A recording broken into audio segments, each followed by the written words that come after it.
Well, hello, Maverick Currency traders. It is our currency midweek for December 7th. Corey here with you, and nice to see all of you.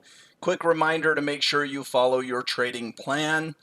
So let's talk about what's happening in the markets. There's been a couple of important events. US dollar related specifically came down on the Dixie to the 104 level. So my outlook into year end is one that's not very exciting. I think in terms of equities, you're going to have a volatile sideways move. And my best guess is that that's going to leave us with these peaks and valleys, but relatively unchanged. I don't think that there's 5 to 10% moves up or down in the markets. I'll bet we finish relatively unchanged. So we're kind of winding down. I mean, me personally, I'm kind of been scaling back a little bit. I'll keep trading FX, but on the equity side, a little bit of less is more probably in terms of into year end. US dollar index, we're going to look at that chart here in a minute. Probably going to go into a big trading range that you now have issues in that you have overhead resistance, but you have underlying support. So you basically have, as we always call it, supply and demand on both sides that can be a problem. So let's look at the US dollar index chart here. I didn't have it on our slide deck, but if we come over and look at it here, you'll notice a couple of different things. So this is one of the most widely followed charts in the world, what they refer to as the Dixie. And we've talked about this. The 104 level on the dollar index is a key level. Notice that we came straight down and bounced exactly on 104. So US dollar, I mean, at that level, frankly, I wouldn't have been surprised if it had kind of squished into that support, kind of triggered some stops just below it and then bounced, but it happened to touch on the penny. It basically touched that level and it's bounced up. Now this is where you get into problems. You have people that bought recently at bad prices, so that leaves overhead supply.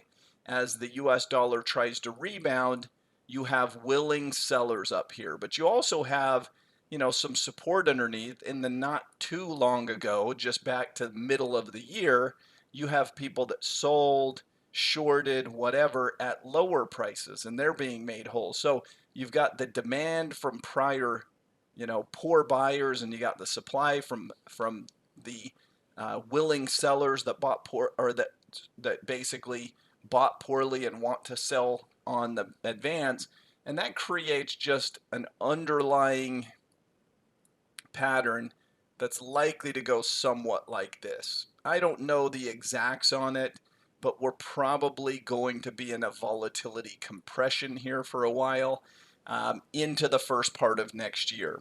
Now, can we then move out of that to new highs or a significant move to new lows? Certainly possible. Remember that the market, if you look at this dollar index, what's really interesting, if we go back 20 years and you were to just kind of look at the key levels, well, we bottomed at 72, right? And from 72, you can see a few different key levels. Here's one at 88. Here's one at 104. Obviously, right up here where we just peaked. I probably should have made this even before we draw those lines. What I should do is make the distance, instead of a log scale, let's go linear. Now all those distances show an equal distance away. And now as you look at it, you say, okay, 72 down here, 88 up there was a key level, 104 was a key level. And what do you notice just in terms of point ranges? Well, 72 to 88 is 16 points away, and 88 to 104 is 16 points away. And we stopped a little shy of it, but 104 to 120 on the dollar index would be 16 points away. Now, I don't know that it has to trade exactly like it did in the past. Maybe that's just coincidence or whatnot. But basically, the concept, the idea there is, as you kind of look at these key levels, you know that 104, I mean, this was the top in 2017. This was the top in 2020. It became a significant breakout point earlier this year. And so no surprise that we're at least temporarily responding to that level. Now, we may trade through it, probably will trade through it a little bit at least, but going to be a choppy environment for US dollar here. And that's part of why last week I kind of talked about that into year end, it's going to be a little bit tricky. I don't know that there's kind of a pound the table perfect opportunity to trade some of these things. We'll have to just take it case by case. We actually traded the RBA on Monday night and had a nice trade, made 50 whatever pips or something, trading the Australian dollar against the Canadian dollar. So in terms of opportunity, we'll just kind of have to look for those spots. The Japanese yen. So I have an expectation that really goes along with kind of this shift in markets. And the Fed is kind of on a few different paths potentially. You could really call it one of three paths are most likely. Path number one would be that they just, come in and have a perfect landing. Inflation comes down and the economy doesn't go, the economy just kind of goes sideways and the markets just land softly and everything's fine, right? And that's a possibility. Or inflation stays sticky high. It just stays elevated. And so what they have to do is basically more quantitative tightening, more things to get inflation coming down and so forth. And if they have to keep doing more things and more tightening, the economy is likely to suffer, as are equities and risky areas. And then the third may be that they've already done too much and that inflation is coming down, but the genie's out of the bottle and we're headed towards an economic recession and, kind of a hard landing. And 2 out of the 3 are hard landing scenarios. And if you look at statistics, we've never seen inflation this high and on its path down, the Fed hiking rates at this sharp a pace, and a soft landing. We've never seen the 210 yield curve inversion. And all these things happen and have everybody just, happily, Fed nails it in perfect landing. So I would give this the lowest probability. It's the positive, it'd make everyone happy and markets stay strong and, rebound and the S&P 500 goes to new all-time highs next year and so forth. But it is the lowest probability. I mean, I would think that it's 20% chance or lower.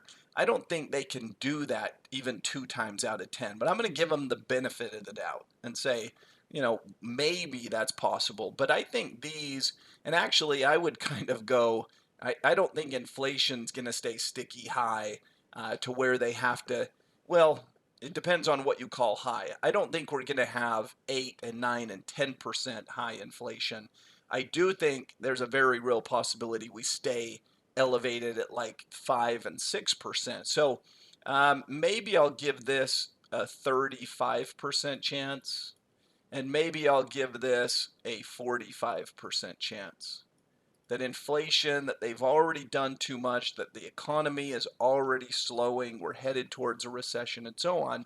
And it's not the end of the world, but both of these, which I think are higher probability outcomes, lead to recession, likely, very likely lead to lower stock prices, likely lead to a good part of next year being risk off. So if we're talking in terms of currencies and trading, a risk-off environment is good for who? Well, US dollar historically does well in a real risk-off environment. Swiss franc is historically defensive, and Japanese yen. What's interesting is the Japanese yen is defensive for kind of some abnormal reasons, not because their economy is so strong. They are a large economy, but more because people are so negative on the yen. Because it's so heavily shorted, it often acts more defensive. The yen carry trade becoming unwound is basically bullish for the yen and bearish for risk assets. In these two environments, I think the yen can do well. So it sounds probably sort of dumb to say, but I believe that the yen may have put in its lows for maybe the next year or two. Um, I've talked about this. I haven't really been heavily buying the yen because it's just been left for dead and so on. But I've also talked about that I'm just not in a hurry to short it. I think it's, as we call exhaustions, I think it's gone through a multi-decade move to the downside. If you're looking at long-term Elliott waves, I mean, the yen has just been annihilated for years on end. I think that's come to an end. I really think that the yen carry trade continues to have to be unwound. And so if they're buying back yen shorts, it can really fuel upside. And risk off environment may force them to do that. So I see, asset prices coming down due to the economy, due to recessions, due to too high of inflation that's going to erode consumers' purchasing power and so on. This should be a really good environment for the yen. So I get it. We haven't talked about buying the yen in a real significant way for years. I mean, it's just always a short. It's just pretty much, I mean, there's little windows where you're like, okay, we can buy the yen.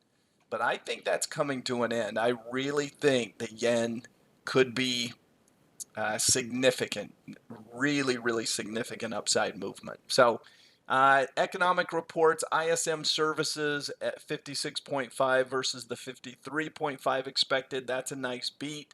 Aussie GDP came in lower than expected. They did raise by 25 basis points, and Bank of Canada raised by 50. It appears, it would seem, that Canada is towards the end of its rate hiking cycle, and Australia is behind. And that's part of why we bought the yen, or pardon me, we bought the Aussie on Monday on the RBA meeting. It was a nice trade. It popped up nicely. You know, could have taken profits on that, certainly. I suppose you maybe could have held on to the other half, but it's basically chopped sideways since then. So I think, as we talked about, it probably makes sense. There's not a lot of follow through in many of the markets, and I'm kind of expecting a choppy environment. So went ahead and took profits on all of it. But that, again, if you're looking at rate hike cycles, the RBA is behind some of those other central banks and may have more room to go on the upside in terms of their rates. So let's look at weekly performance. It's been an ugly week. Last week was significant in that it was the exhaustion top. I had talked about this a bit, that I thought the final phase, and in fact it was 1 week ago, we were meeting here on the Fed meeting, and if you look at this big green candle, we said, well, I won't rehash everything, but basically this, what I was personally looking for in terms of being the top in the markets, was this expanded range candle started. This was the start of the race higher. We expected to see something similar to signal a sprint for the finish line. And sure enough, the equity markets gave us that. And since then, we've been selling off. Now I think we go sideways here, but I do think we challenge lower prices first part of next year. Probably new 52-week lows and things like that coming. Remember that we're in a different environment. For the first time in my lifetime, now I was born in the 70s. You would have had to have been born in the 50s for this not to be true for you. Okay, if you were born in the 60s, 70s, certainly after that, we've never had a year where the M2 money supply, the amount of dollars, decreased. They always print more money, right? There's always more money in circulation. That's what inflation is, in essence. This is the first year in my lifetime, and I was born in the 70s, first year in my life that money supply has gone down. And I've been trading for a couple of decades, I've never been in an environment where money supply has gone down. That is quantitative tightening. It's significant. There's fewer dollars, there's higher rates, there's all these things happening, which is not likely to be a short-term hiccup. It's, when these things, it's like dominoes, right? One domino kind of topples over the next, and then you go to the next and such. So notice for the week, S&P down, international down, crypto down, gold, I'm going to call it flat, but oil down sharply, and oil the ugliest of them all. So, pretty ugly price action there overall. As we look at currencies, I'm of the mindset that, this is a longer term view, but I think the yen has probably put in its bottom. I mean, again, it sounds dumb to say, but I'm not going to be shocked. Let's put it that way. If we don't see the yen trade back to its lows in the coming years, for a couple of years, it's very possible that the yen continues to work its way higher. So big shift there for me and the thought process. And I've been waiting, it's why I've been basically not shorting the yen anymore. For the past month or two, I've said I just don't think, maybe 3 months. I don't know. I've been saying I just don't think you want to be short that. It's probably at the end of a multi-year, multi-decade type of move. Ethereum, the worst performer, but crypto kind of grinding lower. That's not a huge move, but definitely weaker. So let's take a look at a few different things here. I'm going to start. Let's come back to this chart. And let's just look at the yen on a long-term scale. Here's the Japanese yen going back as far as this chart will take us, 20 years. This ETF didn't exist. This is an ETF trust that kind of tracks the yen, but it puts into perspective, in essence, how the yen just over the years kind of continually goes to new lows over and over and over again. We've already bottomed. We bottomed, within the last couple of months, like we talked about, versus the US dollar specifically. If you look at the yen versus everything else, it's not quite as big of a pop, but ultimately, I think the yen should be one of the best performers if you have, a multi-month type of outlook. I would anticipate that the yen's going to go on a run here through 2023 that probably takes us back up into this range. That's my personal opinion, my personal outlook. They can't think about the environment with inflation running rampant. At a certain level, you run the risk of basically turning your currency into a banana republic and some other issues, where people are literally having to take wheelbarrows full of money and your currency collapses. And if your currency collapses, it's obviously an economic collapse. So Japan, for the first time again in years, really has to be careful to not just continue with money printing measures and so forth. And so I think that's a huge shift. It's the first time in decades that we're kind of in this mode. I mean, there was certainly a period here, but this was more related to US dollar weakness, is what this chart shows. If you were to overlay the yen versus other currencies around the world, it wasn't as strong. So this is mostly against the dollar, but the yen has basically for many, many years traded down versus the US dollar, versus the British pound, versus the Canadian dollar. I mean, you name it, the yen has been just incredibly weak for years on end.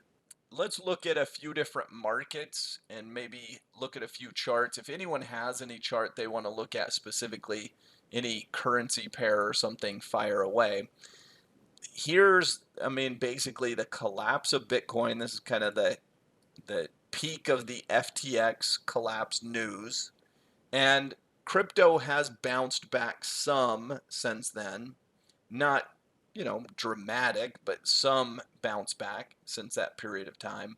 So where does that take us? Well, basically kind of back into the range. back into, the FTX, by the worst of it, blood in the streets type of environment. It's worked as a trade. I'm not sure it's going to work for the investor, meaning I'm not sure we're just going to go up, up and away here. I think crypto is very much correlated to amount of money supply, amount of speculative nature in the markets. When you print mass amounts of money, when the government's sending out checks, when there's the largest increase. By the way, 2020 was the largest increase. It spurred on something like 5 trillion additional dollars that were printed out of nothing, right? That money has to go somewhere, and it goes into everything. It flooded into stocks, it flooded into crypto, it flooded into whatever, right? And now the where it's going to stay and where it's going to be sustainable has to have some fundamental strength. So there has to be something intrinsically valuable about these cryptocurrencies, and you got to get the public and everyone to kind of take that next leg. A lot of what drives this is investor behavior. It's not so much even greed as it is envy. Envious of someone else, right? Your friend, your neighbor making money in crypto. Well, you don't want them to make money without you. So being envious of others can drive these things, and kind of was the peak of these cryptocurrencies. So you're going to have to go through something that drives that next level of envy. If this can really start to run higher, maybe people start to become envious again and it can take on a life of its own. I'm not so sure that's going to happen. As we look at the US dollar, we talked about that basically it had hit its low and it's bounced. Now, pretty difficult for me. Japanese yen looks so much better. If we back this chart out a ways, you can see that there's still a lot of overhead supply. When we're in that mode, I buy the dip. I don't buy breakouts, right? I talk about the Michael Jordan effect. When a chart looks like this and it breaks out, you can play it because there's not overhead supply. When a chart looks like this and it tries to break out, it's dangerous to play it because you have all these people that are willing sellers. You have all this overhead supply. So here's Michael Jordan breaking out or jumping from the free throw line. This thing can just take off and not look back. This one, it'll have jumps, and then it'll encounter sellers and it'll drop back, and then it'll grind up and drop back and chop around and try to. And if you're playing the breakouts, they're pretty disappointing and oftentimes lead to stop outs. If you buy the dips, you're in much better mode. So I understand the Japanese yen has a lot of overhead resistance. I am in buy the dip mode, but it is my favorite currency from a buying standpoint going into next year. Swiss franc still looks and acts pretty well overall. I mean, you'd have to give some credit where credit is due, in essence, that it's really hanging in there and it's in the middle of a range. You can see how the moving averages are sideways. It's not real super exciting right here, right now, but once it breaks out of this, you can go on the next run. My guess is it will break up and out because that would be the defensive. That would be the kind of opposite of where I think risk assets are going, which is after they consolidate, I think they're probably going to break down. Euro, we talked about this reversal that's been in place for the euro and kind of in a cup and handle type of mode. So, I mean, you can see all these high waves and it just continues to struggle right here, but this one could break out. Now, you're still going to have some overhead supply, but at least it's old supply. It becomes less of an issue if it's less recent, right? If it had happened in August and July and you had all this overhead supply, kind of like the yen, it's more of a problem. So I'm not saying it's not an issue, but the longer ago it was, the less it becomes an issue. at least for markets working through it. Um, the memory of asset prices and so on, usually people that bought back here, they've already been flushed out at some point. If it was more recent overhead supply, they may still be in there lurking and waiting. The pound has been recovering some. It's been rebounding back some, as you can see, kind of right up there towards the resistance. You still have, this is a little more recent overhead supply, right? A few months ago, so you've got some issues there. I'd rather buy the dips in pound. Now, last but not least, we go to the CAD, the Aussie, and the Kiwi. The CAD's been in free fall. I've been surprised. I tried to buy the CAD. Actually, last week we talked about it. I got stopped out in the CAD trying to trade it, and it was a deal breaker. Basically, I thought that this was kind of an exhaustion low, and I thought that energy would start to outperform as other markets, really deteriorated. And it just didn't have it. I mean, energy, oil, natural gas, all those things have gone lower, which is perplexing to me because I'll use as an example, China went offline. I thought, okay, uh, they've they're going to have to, what's happening in China, people, basically protesting, China's going to have to back off of their shutdown, their close downs, right? They're basically going to have to allow people to move around and kind of open their market. And they're a huge demand for energy. So I thought that's a positive. Well, China's done that. And even that didn't get the markets going higher. I look at the Strategic Petroleum Reserve, which is in the US. They basically have this reserve of, energy that they can increase, they can decrease, and what they've been doing is selling it. So they've been selling down in the US, driving energy prices down.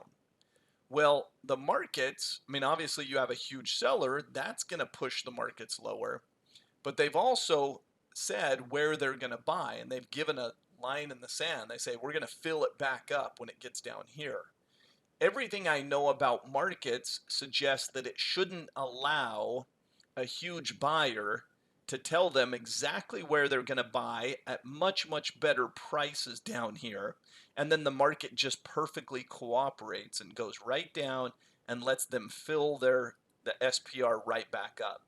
If that happens, it's a great trade for the US government that they'll basically drive energy prices down for consumers, and then they'll be allowed to pick it up and buy down here and make this, fill right. It just seems unlikely to me. So I thought that energy would start to kind of stay too high sooner rather than later. All of this kind of plays into the thesis of why I thought, and then technically I thought that was kind of an exhaustive signal. Well, we bounced for one day and that was it. The very next day, right back down, and it's still not stopping, right? We just keep going lower and lower and lower still.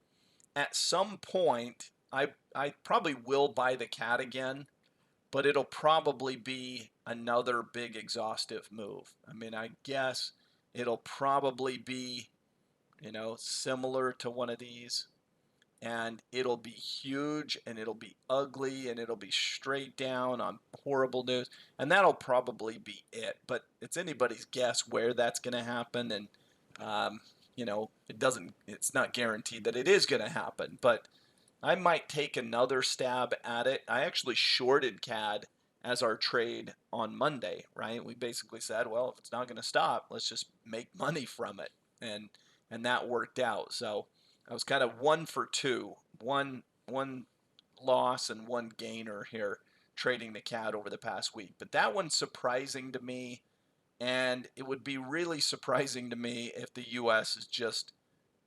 has played the energy market so perfectly and fills up the SPR. My thesis, I kind of think that energy will stop shy of that and really start to rebound. I think it's almost a bad thing if it works for the U.S. because it will tell politicians that they can control prices, and it will allow, give them confidence to do it another time. And this can really blow up in your face. If oil goes to 100 and 120 and 140 and our SPR reserves are down in the, non-existent range, um, it creates huge problems. So the markets can do some funky things. I'm surprised it's cooperating as well as it is with everything that the U.S. wants. Australia, um, again, I traded it a bit just for kind of the bounce on the RBA, but I wouldn't say I'm bullish on the Aussie. It looks more bearish, and certainly my longer term thesis is more bearish. And then last but not least, the Kiwi, which has been the best of those three by a long shot. It went from worst to first back here. Worst currency out of the three, best currency out of the three. Not sure I, again, fully trust it, but certainly a big change that's taken place there in the Kiwi. So as far as currencies are concerned, I'm looking to buy the yen on the dips. I'm looking to continue to play the yen more towards the upside for the weeks and months ahead, and not really excited about too much just in terms of year end. I think it's going to be a choppy environment. We'll have to kind of pick our spots a little bit. Good question. So let's take a look at it. Here's the chart we traded. If we pull that up, here's Aussie CAD on the 4-hour. And if you didn't catch the RBA, I think the recording's up if you want to watch that. But basically, we bought right in here. But you can see we had hit the lower band above the 50 period. It's just one of our setups, one of our systems, right? We bought there, and we targeted a move up to 91.75, which is basically 50, I don't remember, 54 pips, I want to say. So we were risking 27 pips to make 54. We made the 54. If you did keep half in play, you're starting to break higher again here in Aussie CAD. So, you'd theoretically be up just a couple extra pips if you're still in, but I did not do that. So that was a trade for me. It worked out really well. We talked about we'd probably be in it for a while. Remember, this is a 4-hour chart, so we were really in for a couple hours, 4 more hours, 4 more hours. I wasn't getting out until the next day. So that's what we had planned and expected, and it worked out very nicely. So for the rest of this week, we have trading FX on TWS. We're going to talk about some of the little quirks with Trader Workstation, some things that you may not know that can kind of speed up the process, help you to navigate that software. As always, we have our currency daily recap on Thursdays, and then we'll get the currency room out this weekend. Have a great rest of your week. We'll be back next week for actually a live FOMC meeting, so it'll be a fun week ahead. Have a great one. We'll see you next time. Goodbye.